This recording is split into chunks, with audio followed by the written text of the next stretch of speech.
গাজার উপর ইসরায়েলের দীর্ঘদিনের একতরফা অবরোধ ভাঙতে সারা পৃথিবী থেকে মানবাধিকার কর্মীরা ছোট ছোট নৌকা ও জাহাজ নিয়ে নিয়মিত ছুটে যান গাজা উপত্যকার দিকে। তাদের সঙ্গে থাকে অবরুদ্ধ গাজাবাসীর জন্য খাবার, ওষুধ ও কাপড় চোপড়। কিন্তু তাদের গাজার আশপাশে ঘেঁষতে দেয় না ইসরায়েল। ত্রাণবাহী নৌকা জাহাজগুলো আন্তর্জাতিক জলসীমায় বারবার আটকে দেন ইসরায়েলি সেনারা। শুধু তাই নয়, হামলা চালায় বেসামরিক সমাজকর্মীদের ওপর। গাজার দিকে যাওয়া এখনকার ত্রাণবাহী জাহাজগুলোর উপর ড্রোন হামলার অভিযোগ উঠেছে ইসরায়েলের বিরুদ্ধে। গতকাল বৃহস্পতিবার গণমাধ্যমগুলোর প্রতিবেদনে বলা হয়, ড্রোন হামলার পর গাজা ফ্লোটিলা রক্ষায় ভূমধ্য সাগরে নৌবাহিনীর যুদ্ধজাহাজ পাঠিয়েছে ইতালি ও স্পেন। এতে বলা হয়, ড্রোন থেকে ফ্ল্যাশব্যাং বিস্ফোরক ফেলার পর ফ্লোটিলার নিরাপত্তা নিশ্চিত করতে যুদ্ধজাহাজ পাঠানোর সিদ্ধান্ত নেওয়া হয়।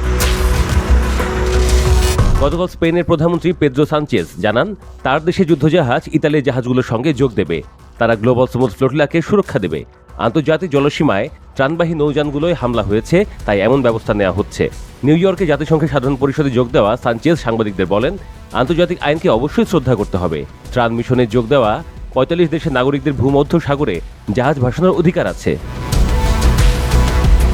তিনি আরও জানান, কার্তাহেনা থেকে যুদ্ধজাহাজ রওনা দেওয়ার কথা। ফ্লোটিলাকে সহযোগিতা করতে যেসব উপকরণ দরকার সেগুলো জাহাজে থাকবে। জাহাজটি উদ্ধার কাজও করবে। ফ্লোটিলায় ড্রোন হামলার সংবাদের পর ইতালি নৌবাহিনী জানায় যে তাদের একটি ফ্রিগেট সেখানে যাবে। ফ্লোটিলা থেকে কাউকে উদ্ধার করা দরকার হলে সেটাও তারা করবে। ইতালির প্রতিরক্ষামন্ত্রী গুইদো ক্রোসেত্তো গাজা ফ্লোটিলায় ড্রোন হামলা নিন্দা করার পর যুদ্ধজাহাজ পাঠানোর ঘোষণা আসে। ইতালি বিরোধী বামপন্থী দলে 2 আইন প্রণেতা গাজা ফ্লোটিলায় অবস্থান করছেন। ইসরায়েলি হামলার পর এদের একজন গণমাধ্যমগুলোকে বলেন যে বিষয়টিকে আন্তর্জাতিকভাবে গুরুত্ব দিতে হবে। সেজন্য ইউরোপীয় কমিশন সহ সব দেশের সমন্বয়ে ব্যবস্থা নেওয়া দরকার। মানবাধিকার কর্মীদের এসব ফ্লোটিলায় 50টির মতো ত্রাণবাহী নৌযান আছে। তারা গাজায় ইসরায়েলের অবরোধ ভাঙতে চান। গত 13 সেপ্টেম্বর তিউনিসিয়ার বিজার্টের সমুদ্র বন্দর থেকে এই জাহাজগুলো যাত্রা শুরু করে। গাজায় পৌঁছানোর মাত্র কয়েকদিন আগেই ইসরায়েলের ড্রোন হামলার শিকার হয় বহরটি। সংগঠনটির দাবি, এটি ইসরায়েলের ভয়ভীতি প্রদর্শনের অংশ।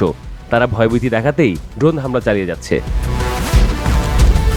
ফ্লোটিলার বহরে থাকা নাগরিকদের নিরাপত্তা নিশ্চিত করার জন্য ইতালির প্রথমে একটি যুদ্ধজাহাজ পাঠায়, পরে আরও একটি জাহাজ পাঠানোর ঘোষণা দেয়। স্পেনও তাদের একটি যুদ্ধজাহাজ পাঠিয়েছে।